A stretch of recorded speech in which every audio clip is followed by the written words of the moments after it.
booktube, so I'm actually sitting down to film a wrap-up of the books I've read so far in June, sticking to what I continue to tell myself, that I'm going to do weekly wrap-ups, because if I do it every like 2 weeks, it's still too many books. It's June 11th when I was doing my pictures for this video. I think I've read a total of 17 so far, so if I go any further, it's just going to be overwhelming and it's going to put me off from filming it. So I'm just going to do it now. And I've read a mixture of genres. It's also been a really nice weather here, and so I'm having like gorgeous sunny weather, like right, because I need to do the NookTube video where you share your reading nook, because my chair is like right against, behind me is the window, and so I've like really nice clear weather with like breezes coming in the window. It's just been perfect. All I want to do all day is read, but work doesn't allow that, of course. And I'm reading a lot of books from my shelves, which has been nice. I've read a couple ebooks, but I decided to go ahead and put it all on my tablet just so I can flip through instead of like pulling them here, because you can't really see it, but I have a gigantic donation pile in between this bookcase and this bookcase. It's not flush. There's a gap, and so I just fill that gap with all the books. And I actually had an accident earlier because I was doing Jenga, and I was like trying to pull one of the books out here in the middle. And so it's like almost like eye level, like there's two, anyway. And so I was like, I could see it in slow motion, so I had to move out of the way really quick before it fell on me. Anyway, maybe I'll share that at some point. I don't know. I've seen people do unhauls, but I don't know if I would want to do that or not, because I don't know. It's kind of like a negative video in a way. Even though I enjoyed a lot of the books I've put on this pile, there's books I don't want to keep. Anyway, let me know if you're interested in seeing that. Maybe just take a picture. I don't know. Before it all goes away, because once it gets too unwieldy, I'd like to see if I can sell at a used bookstore or donate it to your library, something like that. Anyway, so let's get into the books I've read so far in June. So the first one is by Casey West. This is Places We've Never Been, and I stumbled upon Casey West through BookTube years and years ago, but I read like a chunk of her books, like I don't know, 4 or 5 books, all in one go on audiobook, and then I hadn't really touched her since, like maybe one after that. But I don't know why she popped in my head as like a summer read, because she does write quite a few summer related books, and this one is similar. It's a road trip book where a family and some friends are going up to Seattle for the main character's not job interview, but college acceptance interview, to see if she can qualify for artistic, like art design, some kind of some kind of like artistic drawing program. But along the way, she gets thrown back together with a old childhood friend, and there's like a possible relationship blooming there. Like now that they're reconnected, because the boyfriend, not the boyfriend, but the friend that was a boy, moved away to like Ohio or something, and she's in California, and so they had this like 4 or 5 years where they were apart, and now they're like reconnecting, and how they've grown and changed and whatnot. And then along the way you stop like in Death Valley, and then you go all the way up to Seattle. And so yeah, it was a nice road trip book, and I listened to this on audio, and I can't remember who the narrator was, but yeah, Casey West is like a nice she writes mostly young adult, and they're really quick paced, and you don't think too hard when you're reading or listening, and it's just a nice easy book to get through. Then I read a book for work, actually, for my work's book club, and for that one, this discussion was on We Should All Be Feminists by Chimamanda Ngozi Adichie, and this is like a really quick read. I listened to this one on audiobook as well, and the author narrated, I'm almost 100% sure. It was like a 45-minute audiobook, and so it was all about her. It was basically an essay or an argument on what her reasons are for what a feminist means to her, and how that can be applied to men and women, things like that. Yeah, it was pretty quick, and unfortunately, I read this for my work's book club, and then when I went to go join the online discussion, I couldn't get in. I'm like, the link was broken or something, and I was like, oh, at least I got through it. I haven't read anything else by this author before. I know she wrote Americana, and I actually owned that book years and years ago. I never read it in like one of my moves. I just got rid of it because I'd owned it for several years at that point. But maybe I'll get to it.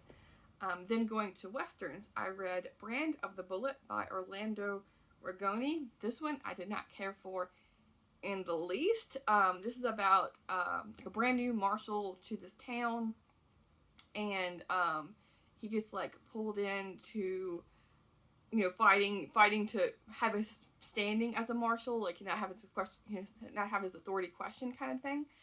But what really, really threw me off was that when he was, not like he was going to read this book, I think it's like out of print, you know, years, decades ago, whatever. I just stumbled upon it, looking for Westerns. Because I backstory, like me talking about all these Westerns, is I have almost zero knowledge of Westerns, because prior to Juno the Range last year, before that, I read a couple Louis L'Amour's, and but mostly like Larry McMurtry. I started with Lonesome of Dove, and that kind of drove me into reading the Westerns that way years ago. But other than those two authors, I didn't really know much. So like all of these, I don't know any of these authors. So I'm just like picking up here and there, whatever sounds good, cover, whatever I find. Anyway, so that being said, with this one, I was saying I kind of like went off on a tangent there, but his relationship with his cousin was just disturbing, because he's like in this small town, and his cousin that he's like pulled in to help her out, because he's now the marshal, and he's like constantly talking about, oh, you know, she looks like, basically she looks cute, but and cute and kissable, but she's my cousin, and can she stand, or is it acceptable to give like cousinly kisses? And I was like, what in the world? Ugh. Just no. And like they were first cousins, and just no, did not care for it at all. And I went up, I recognized that author, got author's, you know, pretty unique name, Orlando Rigoni, and gonna stay clear of him. And then going to another book, this is Jan Morin, Coral Cottage, and this book I checked out from Hoopla, because it was one, like every now and then, I don't use Hoopla that much. I do, but you know, not like a frequent, like I don't max out my borrows, anything like that. But I feel like every other month, or every so often, they will offer free borrows. So because you get, like with Hoopla, you get a certain amount depending on your library. And I can't remember how much my library gives me, because I have a bunch of different cards for them. But I think the one I mainly use gives me like 12 or 15. But when you for the free ones, it doesn't count against your limit there. And so this was one of them, and I hadn't read anything by this author. And I was like, oh, it's a beachy summer read, and it's about a woman who's older, and she seeks solace in this cottage on the beach, and her sister has come up, and then she's also dealing with a neighbor, and there's a dog, and that's basically like it was good.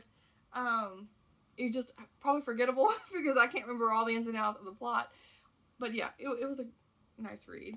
And then going on to what that did stick with me and I really enjoyed was Lightning Strikes Twice by Elizabeth Cribb, something like that. And this is one that I heard about from Steve Donahue and Sarah over at the Bookish Knitter.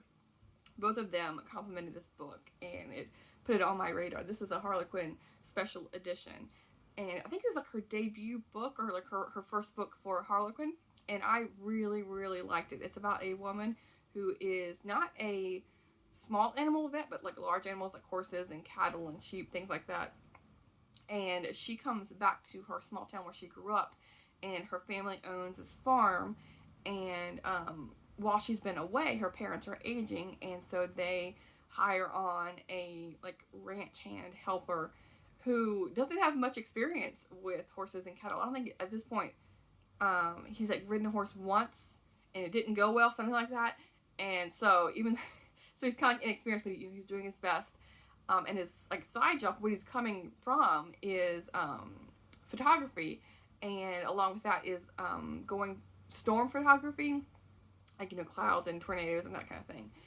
And so like while they're she's helping him and like trying to butting heads with him on who is responsible for taking care of like the farm that she grew up on, he takes her along on adventures with his friends to like storm chase. And so that part I just really liked. That was really interesting because I would never do it, but I like watching documentaries or whatever, like video clips of people like going and storm chasing and with tornadoes and whatnot. So I just find it fascinating, and so that's probably one of the reasons I really like this book. but it was really well written as well. Then going back to Westerns, I have The Orphans of Coyote Creek by Lewis B. Patton. And with this one, I have a bunch of Westerns, so I might get them all mixed up in my head. But what this one was interesting is there's a family that's traveling through to California, or are they stopping Denver? I can't remember if they're wanting to go to California or not, but along the way, the parents actually get killed. Like their wagon like topples over into a ravine and crushes the parents. But then there's an older boy like 12 or 13, and then a girl that's like 9 or 10, and a little boy like 4 or 5 who survive. And they just have one horse, and they're all by themselves. So they're like trying to make their way. I think it happens somewhere in Colorado, and so now they're gonna trek their way to Denver. But along the way, they're they're completely by themselves, and they stumble upon a man who offers them some food, and they sit around their campfire and share some food. And so even though the boy is like kind of skeptical, like, can we trust this man?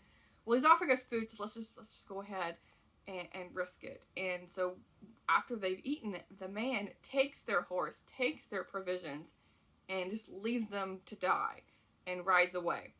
And the boy has courage enough to, because it's snowing, there's snow on the ground, so he can follow the path, the trail. And so he goes back, takes the horse, and then from then on, the man and these kids, mainly the boy, are constantly fighting each other. Like the boy somehow like shoots the man, and he doesn't die. The man is like, there's nothing you can do. He's still gonna chase after these kids for like hundreds of miles. And so yeah, it's basically a cat and mouse kind of story here. But yeah, it was good. And then going back to romance, because I was going through outside of the storm chasing one, I wanted to see like all the books I have, anything that was like cowboy related, like which was easy to do if I was just looking for cowboy in the title. This is Donna Alward, Hired by the Cowboy. This is a Western wedding series. It's a Harlequin romance, and I've never read, I don't think, any Harlequin romance line, that category specifically. But in this one, the woman is pregnant when you meet her, but it's not like a secret pregnancy or anything like that, because the man who got her pregnant knows, but just doesn't want anything to do with her. And so she is making do as a waitress in a local bar in a small town in Montana, I believe. And she's just trying to scrape by and manage. And there's a man who has to get married in order to come into a trust fund, because he owns this like huge sprawling property, and there is like not mad cow disease, there's some kind of like cow sickness going around, and he's a huge, I don't know, number of cattle, but he can't sell them, so he really needs money. The only way he can access this trust fund, because he's not, I think it's like he's like 30 years old or something, but he's like 28, 29, so he's like, he has to wait a year or two, and he just cannot wait that long. So in order to avoid that, circumvent that age limit, he gets married. And so he's now providing her with this huge land, and her only job is, now she doesn't have to work as a waitress at the saloon. She can now, cook and provide for him as like part of her job, and, keep the house clean and all that. And even that part, she just has no experience in at all. And so it's like her learning how to cook, and she befriends, his family through that. And yeah, it was a nice romance. And then we're going to Max Brand, Desiree Rise Again. I'm not sure if I've read Max Brand before. I might have. I recognize his name for sure. This might have been my first book. Anyway, it doesn't matter. But I know for June on the Range this year, I might be wrong, but it's either like Louis L'Amour and Zane Grey, or Louis L'Amour and Max Brand, or like the prompts like recommended, like, read one of each of those books. And so, if I've already read Louis L'Amour, so like this will check off that box. But in this one, again, all the westerns are getting muddled in my head, but I feel like in this one, I'm like trying to think. I'm blanking on it. Okay, now I had to think about it for a second. Okay, so in this one, this man gets put away for prison for years, and the whole small town is like basically against him, and he gets sentenced for like, I don't know, 10 years or something. But he is able to get out on good behavior like halfway through his sentence. He comes back and has vengeance on everyone who is sitting on that jury, and so he's basically hunting them down one by one and either killing them or basically making the people wish they were dead by like tormenting them and like taking away, you know, what they love, and like now you're destitute or whatever. And so yeah, this is a vengeance tale. It was pretty good. It was very readable, and I was able to get through it really quickly. And this is one of the books I have like a set of like 4 or 5 books in one book, so I might get to more Max Brand this month. And then switching gears completely, I have A House at the Bottom of a Lake by Josh Malerman. This book has been out quite a while. It was a really short audiobook. I listened to like, I don't know, 3 or 4 hours, something like that. And this is, I thought it'd be like a good summer book. But this is about 2 teenagers who are boating through this like, they're like 3 lakes that are linked together. And as they're going along, they find a house at the bottom of the lake, and they're entranced by that, and they're going down into the house to see, you know, to explore it, and like they're like bonding and getting closer together, and it's got like a young adult story as well. I didn't really care for that storyline, but the book overall, it was okay. There's like, the house is like haunted. There's something weird going on. Lights come on, and objects are moving. And yeah, it was interesting. And he wrote Bird Box, I'm pretty sure. And that one I liked more. And he's written a couple, and like I feel like he's a hit or miss author for me. This is kind of blurry, but I read Rain or Shine by Sarah McFadden, and I saw this in the Western section of one of my used bookstores. But this is a nonfiction story. It's a memoir of Sarah, mainly focusing on her parents. Her father, Cy or Say or something like that, he is, or was, I should say, the rodeo announcer, like a famous rodeo announcer. And he toured all over America and Canada, going to all of the rodeo shows as the announcer. And then her mother, what used to be, she was like in St. Louis as one of the performers, like stage performers. And then when she was riding along with her husband, doing like trick riding and like testing her limits and partying and things like that. Both of them liked to party really strongly. Like her father was a drunk and things like that. So she was like put into these situations, and then they were living out of the car. For her youngest memories, they were living out of the car, going to all these rodeos before her father became prominent and known as the rodeo speaker. And so her and her father like disconnect as they get older, because he gets more and more entranced and rigid with the old Western values. And then she is growing up, I think, during the 70s, and so going more of like the hippie, earthy, liberal lifestyle, and they're butting heads. Yeah, but it was interesting. It was, as I learned, you know, about that rodeo kind of culture, but it was mainly so depressing because she doesn't have a good relationship with her mother or her father. Her father is like a drunk, and then he eventually gets out of that with a wicked stepmom that they don't get along at all. The you know, I shouldn't like play on that, because the stepmom really does not like her at all. Like, she sees Syra as representing his previous marriage. Like, you know, he was married before, and so she doesn't care for that. She wants Syra to just like get out of their life, and so she can move on with her new life. So you have that, but then the mother just like flips in and out of completely ignoring everything and just like living in her own like fantasy world. So she'll just like sit there all day and like kind of like daydream, which is really sad. But then she still like flashes back in different things of her previous life when she was like young and a big, you know, famous dancer and things like that. So, but yeah, it was okay. It was just really it was like 200 pages, but I just felt so, I don't know, out of sorts by the end of it, because it doesn't exactly have a happy ending. But yeah, just like life moves on kind of thing. Let's see. And then going to a cozy mystery, I have Paddlers, Promises, and Poison by Tanya Kappas. This is a camper and criminals cozy mystery, and these are easy. My hand's starting to hurt. These are easy to get through. I check these out on Hoopla, actually. I just mentioned Hoopla earlier, because I get a pack of 3 in one borrow. And this is, I don't know, they're around 3-4 hours on audiobook as well, so they're really easy for me to fly through. These aren't super memorable. I think I've mentioned this before. These aren't super memorable, but I like the setting of these, because you're like an RV park, and you have this like small town community in Kentucky, and like there's like a women's group, and in this one there's a local, like, it's a hotel developer or house developer, some kind of developer that's, considered, not evil, but, like the bad one. No one really likes them. They want that, they want their, because this is set right near the Daniel Boone National Forest or National Park or State Park, something. They want to keep it, pristine in nature. They don't want it to be developed into a huge tourist area. So that person dies, and that's the mystery. That's not a spoiler. That was like, in the back of the book kind of thing. But yeah, it was a nice, quick read. And I don't know what number I'm on here. It doesn't tell me, but I feel like I'm in the 10s, maybe, somewhere around there. I don't know. I think there's like 25, 30 books in the series so far, because she writes them like no one's business.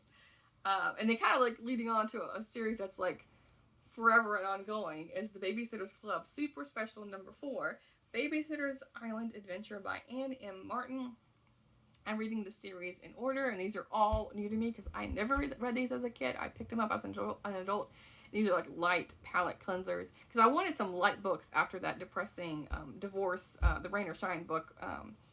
That was just depressing. So this one, it wasn't exactly as light as I would expect because there are 2 babysitters that are entering a race to go from Connecticut coast to an island and back.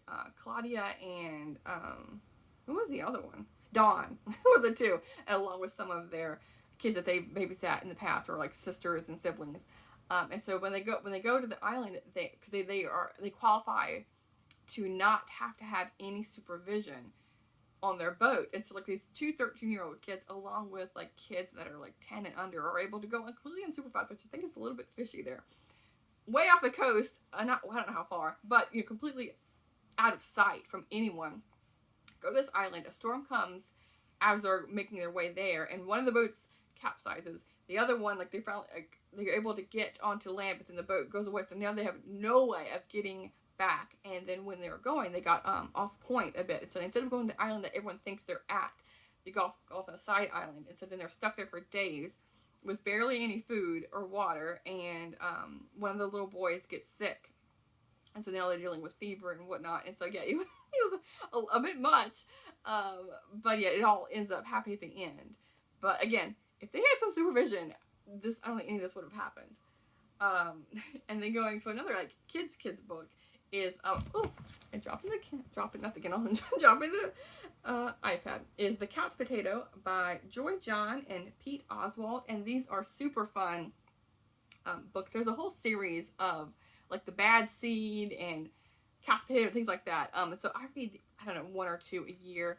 And this is all about how the couch potato has everything provided to him while he's sitting on the couch. He has his TV, food, water. He can talk to his friends online through the computer. And then he realizes how there's more to life, and he can enjoy those things and meet his friends in person and go out and about, and then come home and rest on the couch. And so, yeah, it was just a cute, quick children's picture book. Then I read Shannon, a poem of the Lewis and Clark Expedition by Campbell McGrath. I really liked this one. It starts out, before you get to the poem, you get like a couple pages from the diaries of the Lewis and Clark diaries.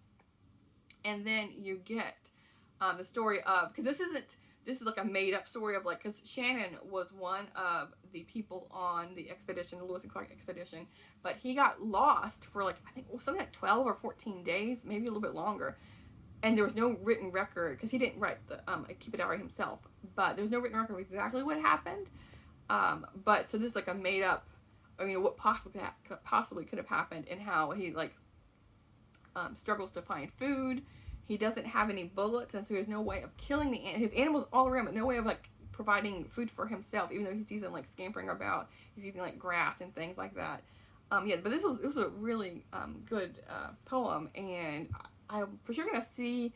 I know my library has 2 books by 2 other poetry collections by this author, so I'm for sure gonna check those out. Those out as well. And then I'm winding it down here. I have Louis L'Amour, The Tall Stranger.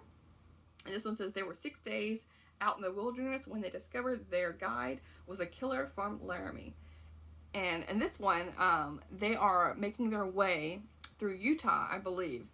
And they're going to trek to California when their guide tells them, we could just stop here. There's a nice valley that, it has plenty of land, and it's good for farming, and why don't we just stop here? So they do, but it's owned by someone who doesn't want them there. And then there's a whole bunch of hijinks going on of like basically they get stuck there. Even if they want to leave, they can't, because the guy, that's the bad guy. And so then the family that owned the land is working. They realize that the people that are in the town aren't bad. It's these, the bad guys that led them there is what they're against. And so like they team up together against them. So yeah, it was, and this like, I think this is the Louis L'Amour book I've read so far. But this is again, like same as the Max Brand, I have a bind up of Louis L'Amour. So I might read more of him, but we'll see. At least I've checked him off for this June on the Range. Then I have Frank O'Rourke, The Professionals. This is turned into a movie. It's about these 4 characters who are hired to take back a man's wife who was stolen from him. But they realize that that is not exactly what is going on. It was okay. The writing I didn't really care for, and I'm not sure, because it just like it felt like they were reading lines. Like it didn't feel believable. But maybe the movie will be better. I think the movie is pretty popular. But yeah.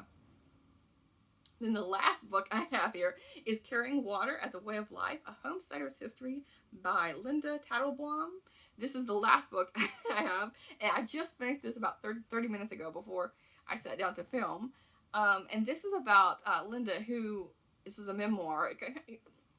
It's like an essay collection that she's, I think, previously published in different places, but it's all revolving around how she was educated through a PhD. She became a college professor, and then 2 years into being a assistant professor, I believe, her college that she's teaching at goes bankrupt, and so now she's like forced to readjust and rethink her life. And so instead of like finding another job as a professor, she decides to start out a life with her new husband in Maine.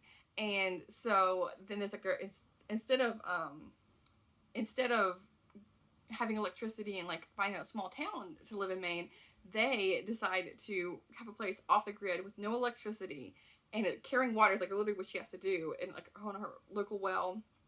And so yeah, I like these kind of stories. Like if you watch my channel for any length of time, like that's one of my I can't try to, but something I'll immediately grab it to and want to pick up. And this was a really quick read. It's like only like 100 something pages, but yeah, it was a nice story. And then it progresses from 1975-ish all the way to 95, so like 20 years, and how over time she has not completely forego electricity. She's has some solar panels and running water, and so she's not completely off the grid. But what she has learned through that time, and what she's valued, and along with like what necessities that are modern day that are actually valuable, and being involved in the town is a way of her giving back to the community and like sharing her values, not just staying completely isolated, and that's a way of contributing. So it's it was a nice balanced story. Yeah, so those are all the books I've read so far in June.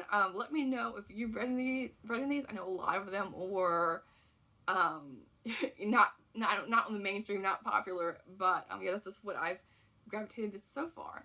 But anyway, I'll talk to you soon. Thanks, BookTube.